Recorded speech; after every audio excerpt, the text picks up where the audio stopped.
thanks so much for watching. I'm Sam and I moderate these weekly webinars here at the Retirement Group.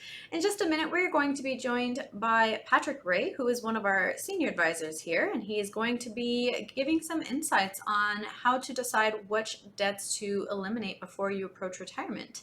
Before Patrick comes on, though, I'd like to quickly remind you that although we work closely with both active and retired clients of several Fortune 500 companies, the Retirement Group is not affiliated nor endorsed whatsoever by any specific Fortune 500 company. We are a completely independent group of financial advisors here, so please keep that in mind as you listen along with Patrick today.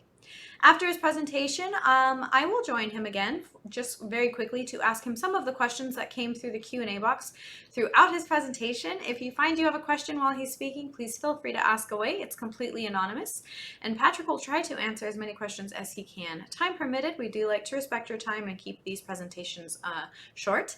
And throughout his presentation, I will also be entering some links into the chat. So pop that open if you'd like, and you can view some resources that we have to offer, one of which is our complimentary cash flow analysis that you can book to have run with one of our advisors to get a rundown on what your retirement planning journey looks like for you specifically, and some other links in the chat that you should take advantage of. And with all of that out of the way now, let's bring on our speaker, Patrick Ray. Hi, Patrick.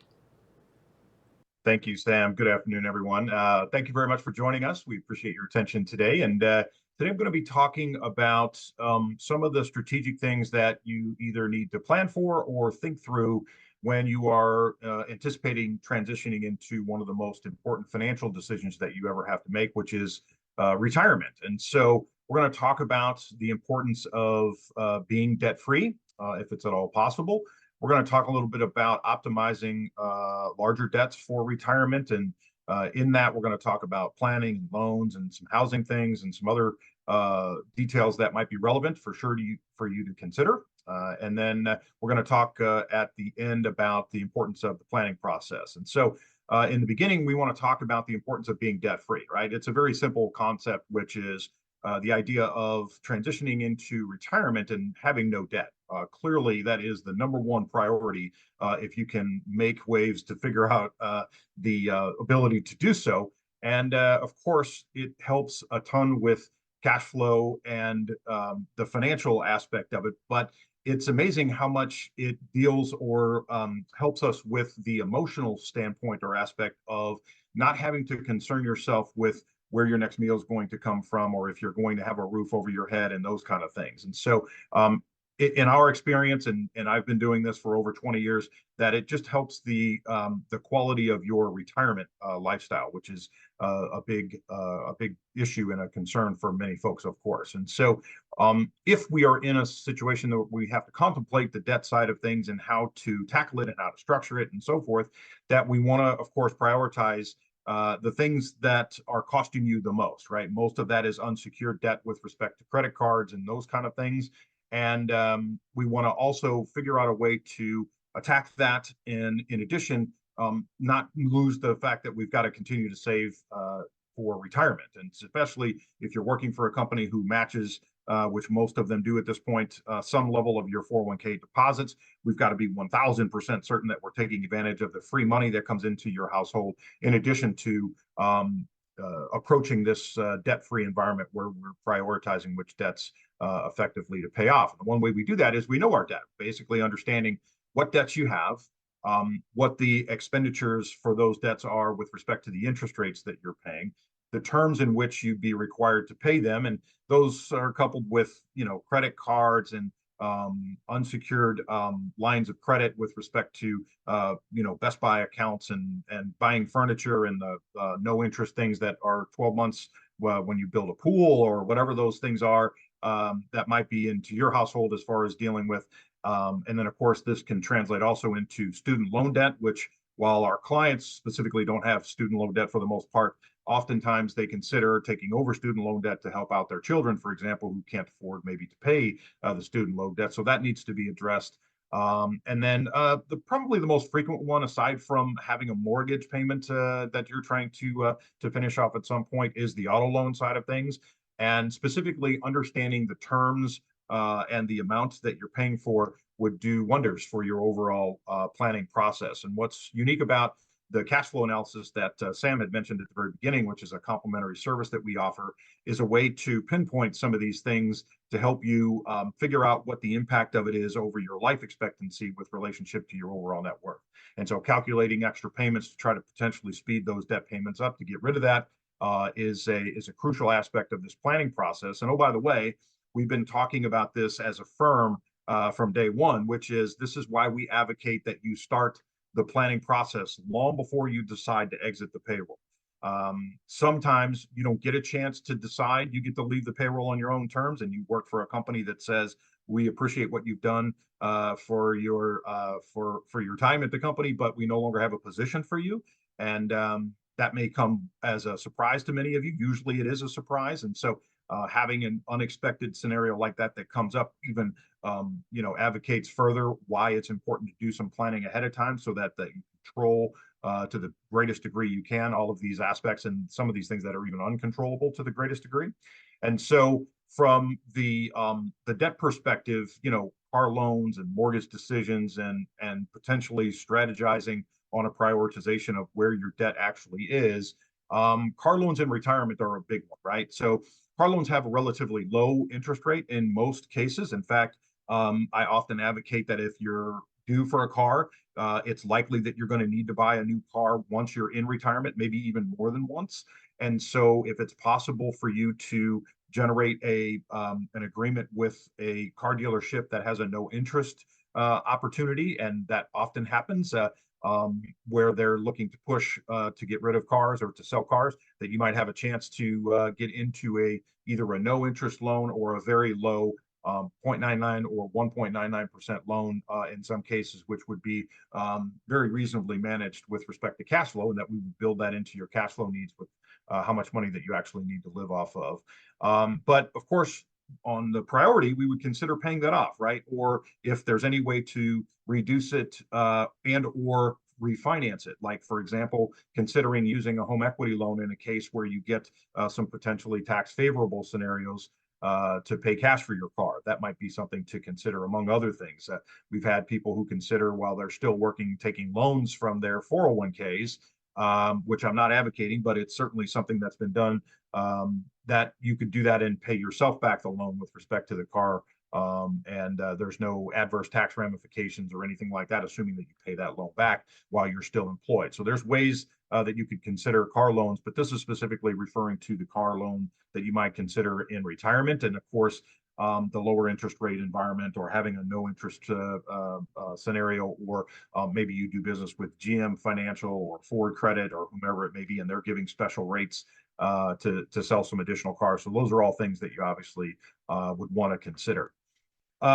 As far as the mortgage is concerned, this is probably one of the biggest ones that we deal with, and the torn clients and prospects that we have with respect to what to do with the benefits of either paying off their mortgage or investing their funds. And oftentimes, you come from a family who advocated that the number one priority that you have is to pay off your mortgage. And while, of course, in an ideal world, we would love to get there, because going into retirement without a mortgage is ideal, but there's still costs associated with living. Of course, you have taxes and insurance related to the property that you own. So it's not like you're going to be free from any expense, but the mortgage side of it with the loan that you've taken from the bank is specifically what we're talking about here. And the difference between potentially, paying that off or adding additional funds to it each and every month so that you pay it off sooner and you help with the amortization schedule on the back end of the loan. You might consider that, of course. And specifically, what I've known or experienced in my practice in helping people is that the emotional aspect of how it feels to be able to have a mortgage-free environment once you're retired is a big deal. And certainly we shouldn't take that lightly in any aspect. And so if there's a way that we can fast forward the payments or make an extra payment, you might consider making multiple payments in addition each time you make a payment. So for example, instead of making one payment, often banks don't have a prepayment penalty for you to make biweekly payments. And assuming that money is applied to the principal of your loan, then you would end up wiping off some years on the back end of the mortgage if you make biweekly payments. And oftentimes that means that you're making an extra payment or almost two payments in a given tax year. So you want to be careful about that. But that's something to consider And as long as I mentioned a few minutes ago, that you're absorbing the majority of all of the funds available to you on the match in your 401k, and then you're teetering on what to do with these extra expenses or the extra income that you could potentially have because you got a raise or a promotion, then we can start talking about ways to factor in having additional payment scenarios to mortgages and cars and things like that. But we know that the mortgage decision is a big deal and it's an emotional decision. And certainly there are some strategic aspects of the mortgage discussion that we would likely need to talk further for your specific scenario if this is something that applies to you.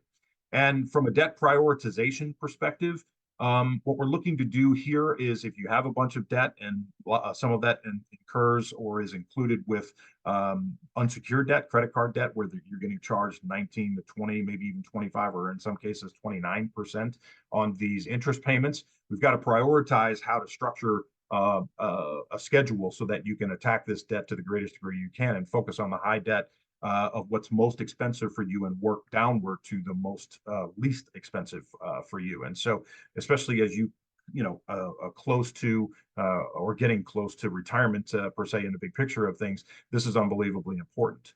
And I might add that another concern would be, if you're considering retirement and we're still in the debt mode of unsecured and credit card debt and things like this, then we might have to evaluate how much money that you're actually spending because you might be spending more than you otherwise assumed. And so this is a huge concern and something that we need to address immediately, which is how much money you actually need to live off of. And that's kind of the core of understanding your cash flow analysis and what it looks like when you actually retire. And if we're supplementing that, monthly income to be able to pay off some of this debt that you've incurred over the years, we want to make sure that once you get rid of this debt, that it doesn't occur again, which unfortunately for some of the clients that I've helped, that's happened. And we've got to do our best to tackle that in the greatest degree we can. And you have to have a plan to do that.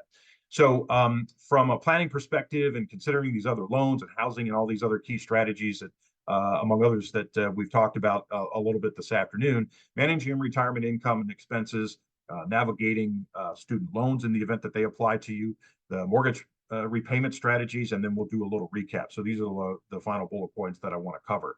So managing retirement income and expenses by estimating what it is that you need to live off of from it just helps from all aspects.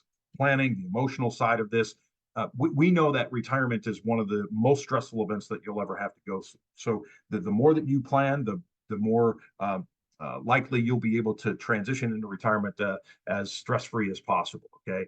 Now, the key that we always get asked on a regular basis is, well, I have no idea what I need to live off of. That's a very common disclosure from folks that we help. And so I would encourage you to think in terms of what lands in your paycheck every 2 weeks after income taxes and withdrawals from your 401k and healthcare expenses and Christmas club things and car payments that you have earmarked out of your credit union account or whatever the case may be, and know that you have a net number of X dollars.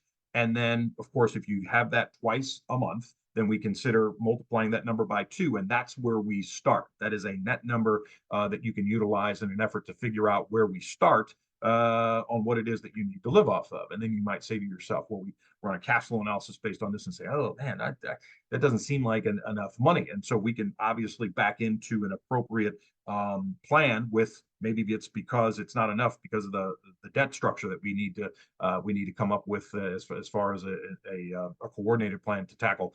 Then that's just the more of the relevance with respect to the planning process. And I can't stress enough how important that is. So we want to make informed decisions about not just your mortgage, but as I mentioned earlier, the home equity side of things, right? For example, if it's time to buy a car, we may decide that the home equity side of the loan situation, as opposed to borrowing money straight from GM Financial or Ford Credit or whoever it may be, might be a better avenue for you and your family, especially from a retirement perspective. On the federal loan side, of course, we want to pay attention to the need for your income and how that affects your student loans and understanding the rights from a debt collector's perspective. This is all pretty important stuff that would be applicable to any debt that you owe, of course. And you've got some protection rights, of course, if you're assuming the ownership of a loan on your own loan from a federal student loan perspective. So those are some variables that you obviously want to consider. And then the extra payments, so refinancing on a shorter term mortgage. Interest rates are high right now. Many of you may already have a loan that you established when the rates were in the threes. I have some clients who have like 275 on some of their notes because they did a great job at paying attention to that and refinancing at the right times when we had an extremely low interest rate environment. And of course, it would not be favorable for you to consider refinancing that particular debt if you're still carrying a mortgage. And so we want to make sure that we make some strategic planning moves with respect to the mortgage itself. And of course, the downside of potentially paying off your mortgage, because this is one of the priorities for some folks that they say, look, in order for me to make this retirement thing work, I've got to pay off my mortgage. And so we want to make sure that we take a look at that amortization schedule from the bank, and we know that there's not any favorable tax treatment that you're giving up, and that it makes sense for you to incur potential tax and even penalties if you're not old enough from removing money from your qualified retirement plans to turn around and pay off a mortgage of which you still owe taxes and insurance for. So really, the only thing you're getting rid of is the principal and interest aspect of your mortgage. And so we want to make sure that we consider all of those things before we decide to just write a check and pay off your mortgage in the grand scheme of things. And of course, as a kind of a function of what we've talked about very, very briefly today, is achieving a debt-free environment and the ability to have a successful retirement, number one, but also having a stress-free environment. And I can't express to you enough how beneficial that is for someone who can enjoy transitioning into the next phase of their life, right? Spending time with their grandkids or traveling or having time spent with their friends and people that they enjoy spending time with, that this is a big deal. And so the careful planning and the prioritization of all of these things that we talked about is a big deal that we don't take lightly, which is why we offer the cash flow analysis as a way to start the planning process if you hadn't already done so, because we feel very passionate about helping folks get into that mindset. And so, as I mentioned, the planning aspect is something that we specialize in. Of course, we know that statistically 74% of people over the age of 50 do not have a written financial plan. And to be honest with you, there's really no excuse for that, because firms like ours do it for free. I mean, we're willing to spend some time with you if you're willing to invest some time with us and help you with some of these things that might be ultimately a priority at some point. And the sooner you do it, the better off you're ultimately going to end up being. And so the retirement group has been around for over 30 years. We have a ton of combined work history experience with the advisors on the team that have a specialist knowledge with some of the companies that you actually work for. A lot of Fortune 100 firms that we've been accustomed to helping employees from would be not namely. And so because we have offices all across the country and that we have an extreme and intimate knowledge of the savings plans and the retirement plans and pension plans and medical plans and all that stuff, we feel like we're a great fit for someone who's looking for a partner in retirement. And so if you want one of those cash flow complimentary analysis, you can reach out to us at info@theretirementgroup.com. Email us there and the team will get back to you for sure. You can call this 800 number, and that number is 800-900-5867. You can take a picture of this QR code to the left, which would get you access to the calendar that you can book a time that's convenient for you, and we'll spend a few minutes with you and kind of get you on track to provide us with what we need to present you that cash flow analysis to you and your family. And then if you're not already doing so, you follow us on this LinkedIn page. This LinkedIn page is a great tool for us where we have a lot of company-specific information for those of you who have companies or working for companies that we update on this LinkedIn page. You might check this out if you haven't already done so. And so I'll finish up by just simply saying that in my experience, there's not enough time and energy in this planning process to be able to cover all of the things. And the sooner that you get attached to spending some time and putting some energy into this, the better off your household and family ultimately will be when you transition into retirement. And so with that, I'll pass it back to Sam to see if there's any questions that I can answer before I let you go for the afternoon. Sam? Thank you, Patrick, for all of that information. That's great. That's some great stuff to think about. I feel like this is a really popular question, so I want to make sure you answer this. Should I focus on paying off my mortgage or investing extra funds as I approach retirement? Yeah, this is easily one of the most common questions that we get, right? And the true answer is it depends. There's no blanket answer that says it's right. I mean, obviously, if you can do both, good for you. I can make it crystal clear to everyone that no one that we've ever helped has retired with too much money. So putting extra funds in your 401k or your retirement plans is easily not a mistake in almost any case. The real aspect of what we're talking about with this specific question is how to balance the two, right? Where you can potentially attack some creative ways to pay off your mortgage sooner, but not give up, certainly not just your deposits to your 401k as an example, but that free money that comes from a match. So I would say there's really no way to focus anything other than putting money in your 401k if you're not putting enough in to get the match from whatever company that you work for. So once you get past that threshold, then we can start talking intelligently about a plan that you can come up with to balance not only saving some additional money, but potentially attacking the mortgage side of things, because that's where this extra funds question really stems from. So I hope that helps. Alrighty, thank you. This is another one that I think is becoming increasingly more common. Should I continue to work part-time in retirement? Yes, I mean Mhm. that's a given in most every case. Now that's my opinion, or that's our firm's opinion for the most part, which is just to help you with keeping checked in. To be perfectly honest with you, I mean, unless you have a specific plan that says when you're transitioning off the payroll that you're going to, spend 5 days a week golfing and hiking and traveling and watching the grandkids and spending time with family or whatever. I think it's very important, absolutely, and I would absolutely say yes, you should continue to work part time. And unfortunately, what we equate working to is what you're accustomed to today, right? So, in other words, your plan when you work is to create as much income as possible, which is clearly the best plan while you're in your working years. But we're talking about when you transition into retirement and maybe just enjoying some time with camaraderie of coworkers that you've been accustomed to for the last 30 or 40 years. That might be a very good reason to do it, right? So, for example, if you enjoy golfing, you might go to work 2 days a week at the golf course to pick up range balls so that you can play free golf. So it helps you with one of the potential expenses that we're trying to plan for from a cash flow perspective. And so there's all kinds of other avenues that you could consider with respect to if you should work part time. But the default answer is yes, I think you should. Got it. Thank you, Patrick. And this is going to be our last one. How do I make sure I don't run out of money in retirement? Plan carefully. Yeah. Can't boy, that's a loaded question, right? Right. How do I make sure that you don't run out of money? Um, have a plan and make sure that that's plan correlated. It's correlated to the things that you enjoy doing, and treat it as if you only have a defined amount, right? I mean that number that you have that you from a capital perspective that's designed to help you live for the rest of your life as a household doesn't grow anymore, and so you have to get comfortable and be at peace with understanding that when you're removing money from your retirement account, it's a finite pool. And even though those investments are potentially earning interest, which we hope obviously happens, you're still removing capital each and every month.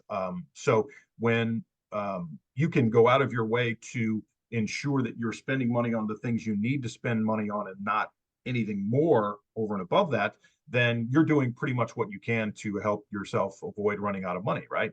But you have to be reasonable also. I mean, oftentimes I see people who they're making $4,000 a month, for example, and when I ask them how much they need in retirement, somehow they need 6,000 a month, but they're only making four. And Mm. so that's a 50% increase in what they need to live off of. And I'm trying to understand how the math is going to work out. And it's not. And I show them that they're running out of money in their cash flow analysis by age 75. And, some of them don't listen. And it's unfortunate because we're here to help and counsel you, right? So the answer to the question is, how do you make sure you don't run out of money when you're in retirement is Mhm. you do your best to have a plan and then just simply focus on the plan and make sure that each and every year you review the plan, right? So you can see how much money you've removed in the last 12 months, because that's a defined period behind us, right? We know exactly what you earned as a rate of return. We know how much money you paid in fees. We know how much money you paid in taxes. And you can couple that with if this were to continue from today going forward, this is what your plan looks like. And frankly, you can use that and base that as a comparison off of the initial plan for you to see if you're effectively on track to meet your overall long-term goals. So I hope that helps.